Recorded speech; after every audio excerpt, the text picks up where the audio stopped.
Bonjour à tous et bienvenue sur Mosaïque Cristal. Voici le résumé de l'actu du jour.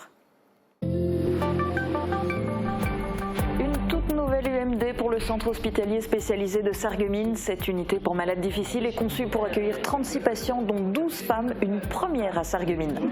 Déplacement finalement impossible pour le ministre de la Santé. Olivier Véran a tout de même participé à l'inauguration de la nouvelle UMD du CHS à travers un message vidéo. La ministre déléguée à l'industrie a, elle, fait le déplacement en Moselle.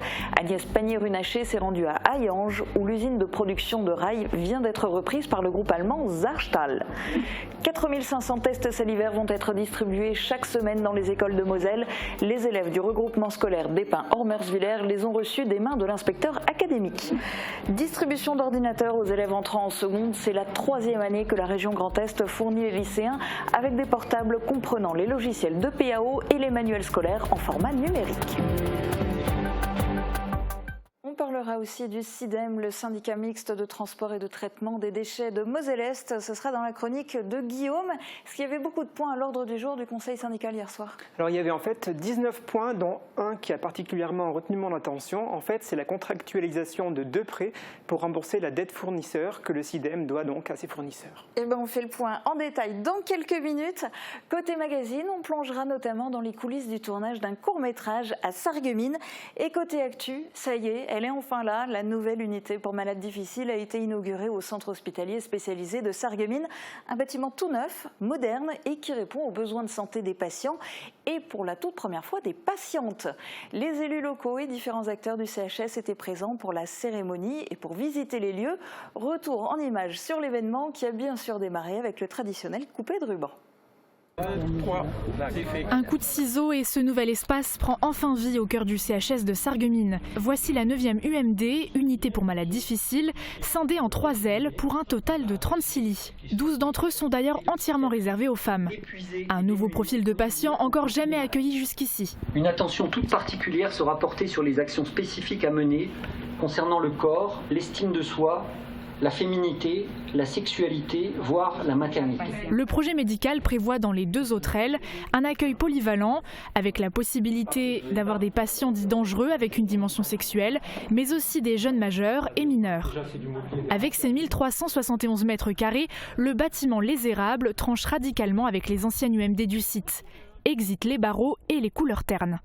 Des espaces lumineux, apaisants et sans obstacles visuels qui permettent une bonne individualisation des prises en charge tout en garantissant une sécurité optimale. 51 agents y travailleront, dont 30% de personnel féminin. Un projet de grande envergure à hauteur de 8,5 millions d'euros qui permet au CHS de retrouver enfin sa capacité d'accueil originelle, perdue en 2006, soit 162 lits. Le président de la République lui-même a félicité l'établissement pour l'accomplissement de ce projet et la qualité des soins psychiatriques effectués ces dernières années. C'est la raison pour laquelle, et je m'en réjouis, il a accordé son haut parrainage car il lui semblait normal d'encourager toutes les initiatives allant dans le sens d'une amélioration des soins et du vivre ensemble.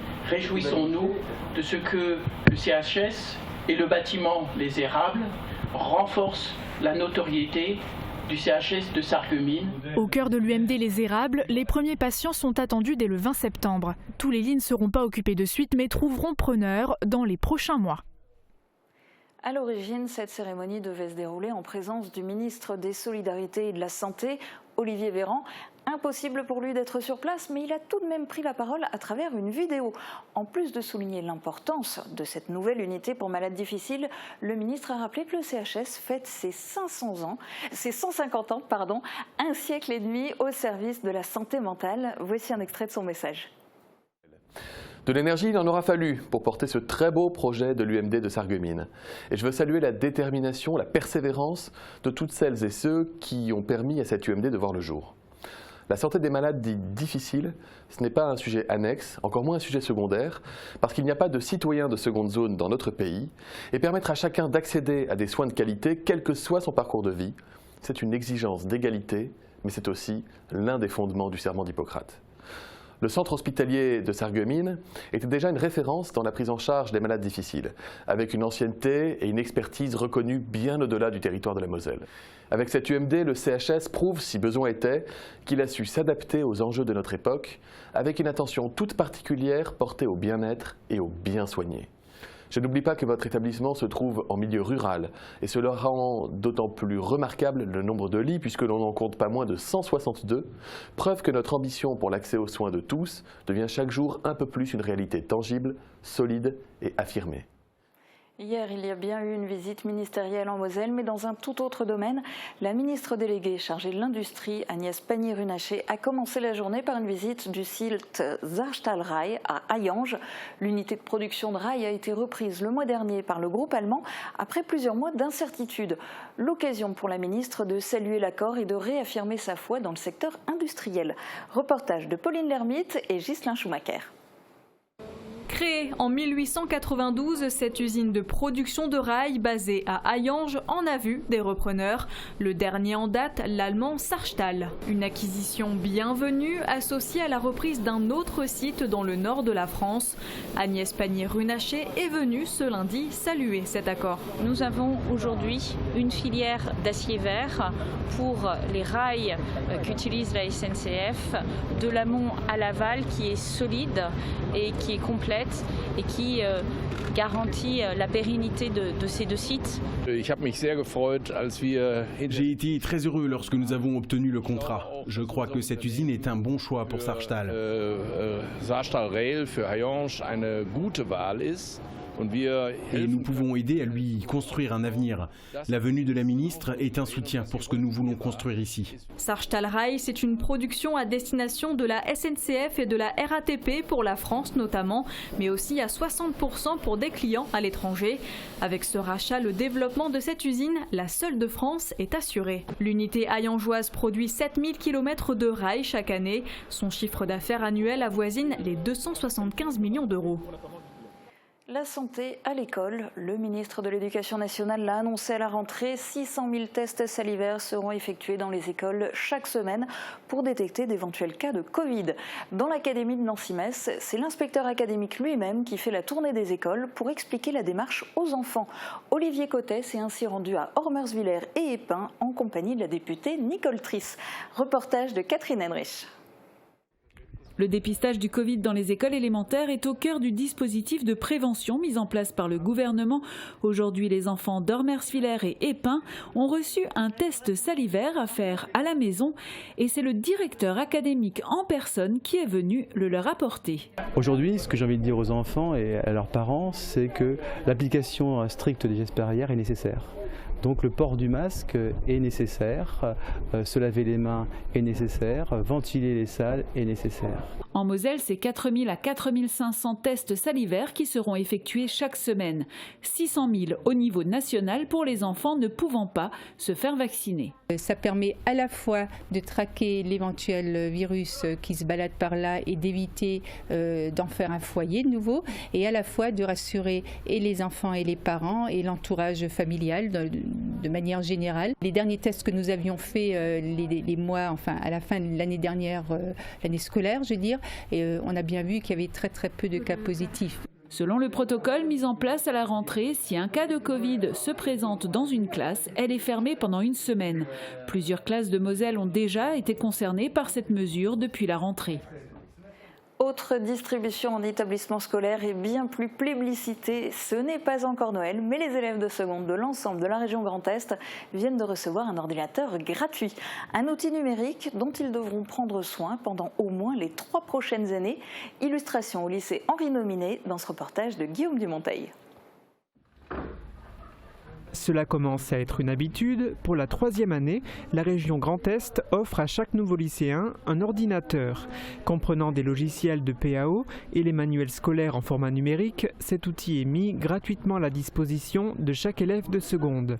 Quand les lycéens quitteront leur établissement après l'obtention de leur baccalauréat, cet ordinateur deviendra réellement le leur. Les lycéens qui bénéficient de ce dispositif s'engagent à prendre soin de ce matériel et à ne l'utiliser qu'à des fins pédagogiques. La région Grand Est investit 42 millions d'euros pour permettre à tous les lycéens de bénéficier de cet outil numérique. Aujourd'hui, c'est le lancement de la billetterie pour la saison culturelle de Sarreguemines 2021-2022. Comme chaque année, certains n'ont pas manqué le rendez-vous dans le hall d'honneur de la mairie pour prendre leur place, n'est-ce pas Uranie ? Tout à fait, les amoureux de la culture étaient bien présents, étaient au rendez-vous donc dès 10h avec le stylo à la main pour cocher toutes les cases avec les spectacles qui les intéressaient. D'ailleurs cette année, il faut rappeler que 26 rendez-vous culturels sont proposés. Et y a-t-il cette année des nouveautés côté organisation ? Oui, il y en a plein. Déjà, il n'y a plus le système d'abonnement comme on le connaissait. Pour plus de souplesse, et bien maintenant, on choisit un peu à la carte. À partir de 3 spectacles achetés, il y a une réduction de 5 € qui est appliquée. Pour les mineurs, les étudiants ou encore les personnes en situation de handicap, il y aura également un tarif réduit. Autre nouveauté, les spectacles démarreront à 20h, ce qui permettra, une fois sortis de la salle, de pouvoir profiter de la vie nocturne de la ville. Et encore une autre nouveauté à pointer du doigt, c'est que lors de l'achat de vos tickets, vous pouvez maintenant choisir l'emplacement dans la salle, chose qui n'existait plus trop avec le Covid l'année dernière. Et alors tout cela avec une programmation, je suppose, toujours diversifiée. Oui, avec davantage de spectacles jeunes publics, jeunes adultes aussi. Il y a énormément de nouveautés avec de l'humour, du théâtre ou encore de la danse. Le service culturel a mis un point d'honneur à reprogrammer les dates, les rendez-vous culturels qui avaient été annulés en raison de la situation sanitaire. On pense par exemple à la Souricière, à Plaidoirie avec Richard Berry ou encore à Nora Hamzaoui. Et alors si on a loupé le coche aujourd'hui, on peut quand même encore acheter des billets ? Oui, pas d'inquiétude. Vous pouvez vous rendre dès demain, donc le 15 septembre, de nouveau à l'hôtel de ville pour prendre vos billets. À l'office de tourisme, vous pouvez aussi les acheter, mais ça sera à partir du jeudi 16. Et puis tout au long de la saison culturelle, vous pouvez les acheter en ligne ou par courrier. Je tiens à préciser que cette année, il n'y a pas de jauge ou de distanciation sociale dans les salles, mais par contre, le masque est obligatoire ainsi que le pass sanitaire. Ce sont des contraintes, certes, mais on pourra enfin revivre le spectacle vivant comme tel. Et avec bonheur. Merci beaucoup Uranie pour ces précisions. Et puis je le répète, attention au changement d'horaire, ne soyez pas en retard. Les spectacles ne sont plus à 20h30 mais à 20h. Et premier spectacle le 24 septembre, ce sera du théâtre Bells and Spells. Direction maintenant Schorbach au centre d'art Grossergarten où une nouvelle exposition temporaire s'est installée. Elle s'intitule Regard et elle est signée Valentine Clouet des Perruches. 30 de ses œuvres sont exposées, elles représentent des lieux visibles depuis un point de vue bien précis. L'artiste peint souvent depuis la fenêtre de son appartement au 5e étage à Paris. Ça vaut le coup d'œil, l'exposition est visible jusqu'au mois de juin 2022. Et en attendant, c'est l'heure de la chronique de Guillaume.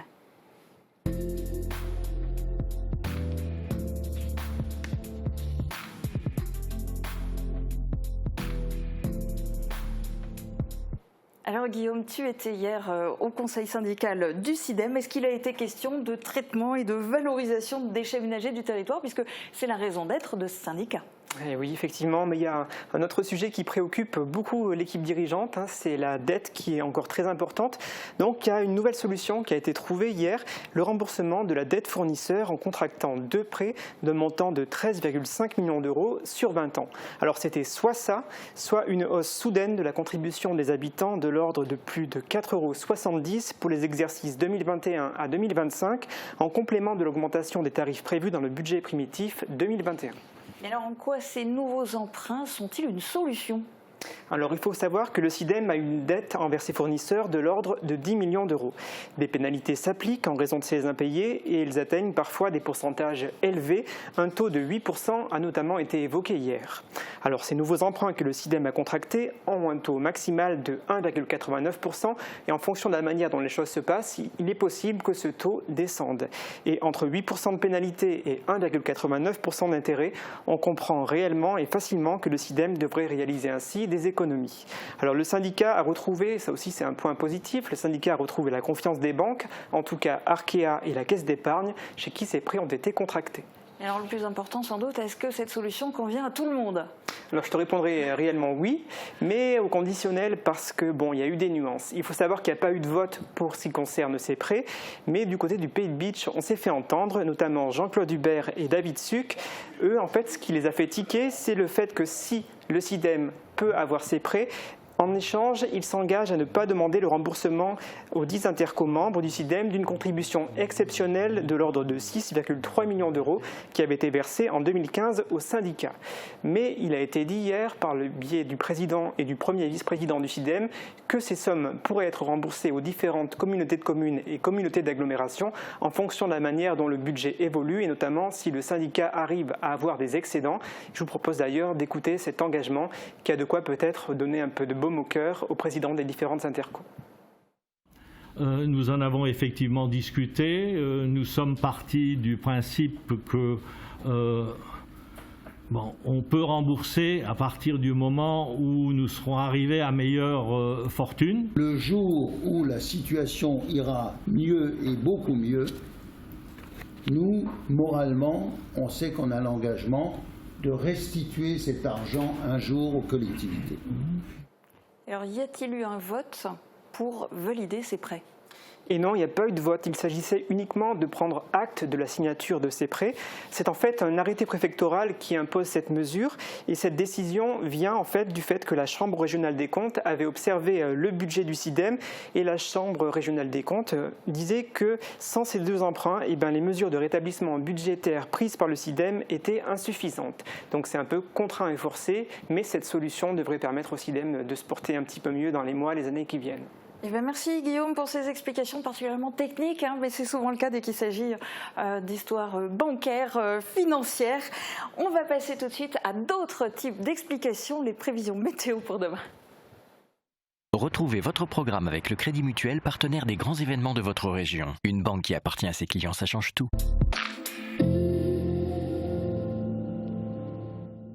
Bonjour tout le monde, depuis juillet, la ville de Sarreguemines s'est équipée en trottinettes électriques en libre service, un système qui a fait son apparition en 2017 dans les grandes villes et qui se développe petit à petit. Mais depuis quand la trottinette existe-t-elle ? À la fin des années 90, la trottinette est à la mode chez les jeunes et les ventes explosent. Et ce n'est pourtant qu'en 2010 qu'elle devient un moyen de transport individuel urbain. Pourtant, le premier modèle de trottinette à moteur a été breveté aux États-Unis en 1913. Il s'appelait alors l'Autoped. Racheté par l'allemand Krupp en 1919, il ne rencontre pas le succès attendu et la production est stoppée en 1922. C'est donc un moyen de transport qui n'est pas né de la dernière pluie. Et les prochaines pluies sont prévues pour demain. Les nuages seront déjà nombreux et porteurs d'averses au lever du jour. Les pluies sont de plus en plus soutenues au fur et à mesure que la journée avance. Et côté température, les minimales iront de 13 à 15 degrés et les maximales de 20 à 22 degrés. Demain, pensez à souhaiter une bonne fête au Roland et il fera jour de 7h08 à 19h45. Passez tous et toutes encore une belle fin de journée et à demain. C'était votre programme avec le Crédit Mutuel, partenaire des grands événements de votre région. Une banque qui appartient à ses clients, ça change tout. Retrouvez une programmation vitaminée pour la saison culturelle à Sarreguemines dès le 24 septembre prochain. Au programme, une trentaine d'artistes français et internationaux, tels que Danny Briand, Lilywood and the Prick, Gaspard Proust, Max Bird, Nora Hamzaoui, Christelle Chollet et bien d'autres. Des 3 spectacles achetés, bénéficiez d'un tarif réduit. Billetterie à partir du mardi 14 septembre à 10h dans le hall de l'hôtel de ville ou directement en ligne. Programme complet à découvrir sur sarreguemines.fr. C'est le mois anniversaire chez Cuisine Schmitt Sarreguemines. Jusqu'au 30 septembre, des cadeaux comme s'il en pleuvait. Pour l'achat d'une cuisine équipée, les tiroirs à l'anglaise vous sont offerts. Mais ce n'est pas tout, bénéficiez de super prix sur l'électroménager. Et encore plus fou, nous vous offrons jusqu'à 1 000 € sur votre projet.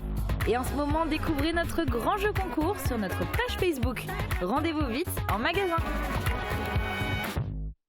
À partir du 1er novembre, nouvelle réglementation pneus hiver. Faites confiance à Speedy. Pour vos pneus, faites confiance à Speedy, 34 rue Maréchal Foch à Sarreguemines. Pour profiter des beaux jours en toute sécurité, adoptez le tricycle. Fini les difficultés dans les montées grâce à notre modèle muni d'un moteur et d'une batterie rechargeable. En ville ou sur les routes de campagne, le tricycle est l'alternative idéale au vélo. Découvrez aussi nos modèles pour enfants. Demandez conseil auprès de nos conseillers AVS Médical. AVS Santé, notre métier, vous accompagner.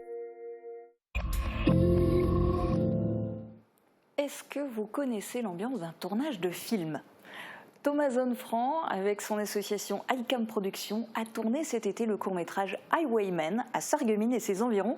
Alors vous pourrez le découvrir dès le 30 septembre sur YouTube. Mais en attendant, on vous invite côté coulisses. Marie-Morgane Pires a suivi l'équipe lors de la première journée de tournage.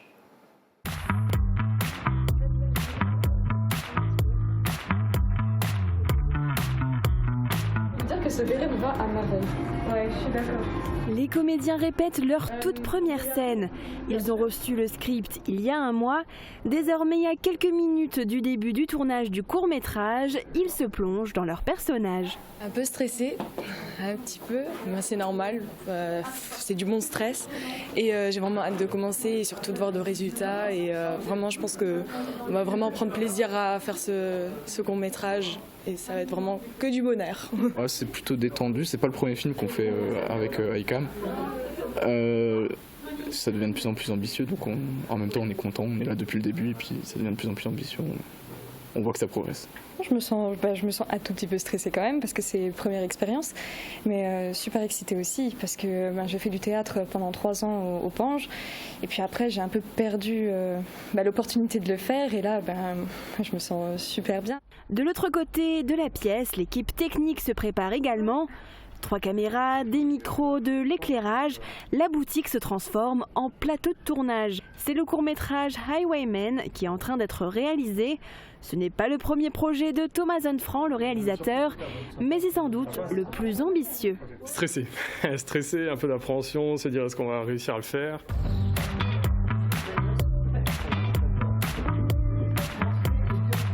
Pour l'épauler, il peut compter sur ses amis de longue date comme Alexandre Bonatti qui l'accompagne sur chacun de ses projets. Il l'aide à l'écriture du scénario et aujourd'hui, il occupe le poste de preneur de son. Scène 3, prise 2. Le seul mot qui me vient, c'est génial parce que franchement, on est tous des passionnés, on n'est pas des professionnels, on est juste là pour s'amuser en fait. Il n'y a rien de mieux que prendre plaisir à faire ce qu'on fait en fait. Il y a rien de mieux. Entre les comédiens et l'équipe technique, une dizaine de personnes est mobilisée pour chaque scène. Toutes viennent du secteur de Sarreguemines et toutes sont bénévoles. Thomason Franc réalise ses films par passion. À côté de cela, il suit des études à la faculté de droit de Sarreguemines. On fait ça sur un temps libre, c'est pas du tout, c'est pas un métier, quoi que ce soit, c'est vraiment du plaisir et puis on essaie de le faire à fond. Action. Thomason Franc peut aussi compter sur l'aide de boîtes de production du secteur comme Studio ou Visual Spect. En plus de la location de matériel, elles sont présentes lors des tournages. Action. On l'a repéré sur internet depuis Sarralbe et on a trouvé que c'était vraiment très chouette ce qu'il faisait à Sarreguemines. Alors on en a profité, on en a tout de suite. On s'est dit que c'était bien de prendre contact avec eux, de voir s'ils étaient intéressés pour faire des choses ensemble. Et puis ils nous ont ouvert les bras, comme on a ouvert les nôtres aussi. Et puis maintenant on essaie de s'entraider, quoi. Le tournage va durer plusieurs heures. Différentes scènes seront réalisées ici. Si l'ambiance est bon enfant, elle n'en est pas moins professionnelle. Le réalisateur est vigilant aux moindres détails pour un rendu de qualité. L'équipe d'ICAM Productions, composée essentiellement de jeunes du secteur, fourmille de projets cinématographiques. Bonjour messieurs dames, est-ce que je peux vous aider ? On change d'univers pour plonger dans les galères que rencontrent les personnes qui souffrent de handicap. Exemple avec Céline et Stéphane, ils ne se connaissent pas et pourtant ils partagent une caractéristique, ils doivent tous les deux surmonter des difficultés d'accessibilité. Stéphane se déplace en fauteuil roulant tandis que Céline est non-voyante. Même s'ils ne vivent pas les mêmes choses, tous deux s'accordent à dire que la société n'est pas toujours bien pensée pour eux. L'accessibilité des personnes en situation de handicap est parfois inexistante, ce qui occasionne des difficultés tant dans l'espace public que privé. Ils ont accepté de nous livrer leur témoignage. Voilà, on voit bien au niveau de l'accès. Voilà, sur les trottoirs, et les voitures, qu'est-ce qu'ils font? Ils se garent sur le trottoir. Ça fait qu'il y a un problème d'accès par rapport avec une poussette, fauteuil roulant. Et ça arrive souvent? Ça arrive souvent, oui. Malheureusement, ça arrive souvent. Et Stéphane sait bien de quoi il parle. Paraplégique depuis ses 16 ans, cela fait 30 ans qu'il doit se battre au quotidien pour garder son autonomie. Et ça commence par le transport. Au volant de son véhicule adapté, Stéphane peut aller où il veut, en théorie. Ça, au niveau transport, c'est inexistant. Déjà, les grosses villes, c'est difficile, mais alors là, non. Ça, c'est primordial. Il n'y a pas du tout de transport ici ? Il y a des transports, mais pas adaptés pour les personnes en situation de handicap. Et pour nous le prouver, Stéphane nous emmène à la gare de Folquemont. Et rien que sur le parking, il rencontre déjà des difficultés. Oui, juste la petite bordure là. Ouais. Il y a juste des fois, il ne faut pas grand chose. Juste là, ça bloque déjà. Il faut faire attention. Direction les quais, mais là encore. Avant, il y avait une passerelle qui était adaptée et accessible pour les personnes en situation de handicap, même pour les familles. Du coup, maintenant, ce qu'ils ont fait, ils ont enlevé la passerelle d'accès. Ils ont mis une passerelle de ce type qui passe d'un quai à l'autre. Le problème, c'est que c'est pas adapté pour les personnes en situation de handicap. Et je pense que ce type d'installation doit causer pas mal de problèmes pour les familles aussi, pour les poussettes, pour les personnes âgées. Moi, je ne les vois pas grimper là-haut et puis redescendre. Et ça, avant cette gare justement était accessible. Maintenant, si on veut se déplacer, maintenant pour voyage ou quoi, ben, on doit faire 35 km jusqu'à Metz, ou on doit aller jusqu'à Forbach. Et ça c'est terrible quoi. On ne se sent pas intégré à la société. Voilà. Non, ben, je trouve que le transport, c'est important. Il faut qu'il soit adapté à tout le monde. On ne peut rien faire. On essaie de se battre avec les associations. C'est le combat. C'est le combat qu'il y a à faire chaque jour. Changement de décor, nous sommes à présent au quartier du Sablon, à Metz, où nous retrouvons Céline. Munie de sa canne électronique, elle se dirige vers la médiathèque où elle emprunte régulièrement des livres audio. Donc là, vous voyez, il y a des petits... Ah oui, alors oui. Alors là, il y a un sens de circulation. Par la droite. À droite, voilà. Voilà, donc si vous n'êtes pas là, bah, je ne sais pas trop. Hein. Toute seule, je sais pas, des fois c'est à droite, des fois c'est à gauche. Moi j'ai été malvoyante pendant 25 ans, 25-30 ans. On peut donner le change. Hein. Vous me voyez passer dans la rue, vous ne voyez pas. Hein. Il n'y a pas besoin d'une canne blanche, pourtant je vois mal, effectivement, je vois pas les numéros aux portes. D'accord, je vois mal, très mal, hein, je voyais 2 dixièmes, 1 dixième, mais je peux donner le change, je peux marcher dans la rue, vous savez pas, c'est plus possible maintenant. Donc non-voyant, j'ai besoin de la canne, j'ai besoin des renseignements et de l'aide partout où je vais, quasiment partout. Mais c'est vrai, une fois, dans les rues piétonnes de Metz, je demandais de l'aide à un monsieur et il n'a pas dit un mot et tout, et il a fait signe à quelqu'un d'autre de venir me renseigner. Et vous vous sentez comment dans ces moments-là? Ben, un peu pestiféré quand même. Hein. Pestiféré, hein. Vous voyez, c'est...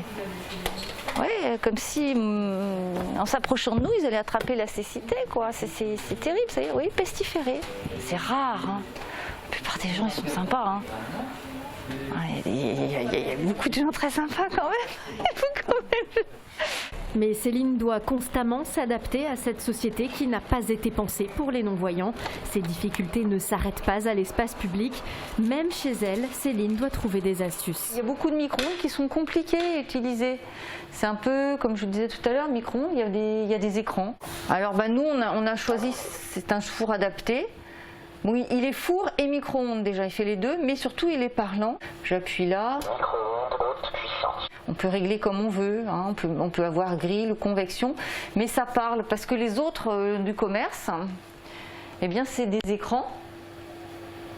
Et les écrans, on ne peut pas les lire. Et ça c'est dur à avaler, quoi, hein, parce que pourquoi nous on n'aurait pas droit à de la qualité, pourquoi nous on n'aurait pas droit à du confort? Des questions qui sont sans cesse posées par les associations, car garantir l'accessibilité aux personnes en situation de handicap, c'est aussi leur permettre de garder leur autonomie, mais surtout de lutter contre l'exclusion. Et c'est l'occasion de se rendre compte à quel point il y a encore du chemin à parcourir. C'est la fin de cette émission. Demain sur Mosaïque Cristal, vous avez tout particulièrement rendez-vous avec la culture. À quelques jours des Journées du patrimoine, Morane aura plein d'idées de sorties à vous proposer. Très bonne journée à tous, à bientôt.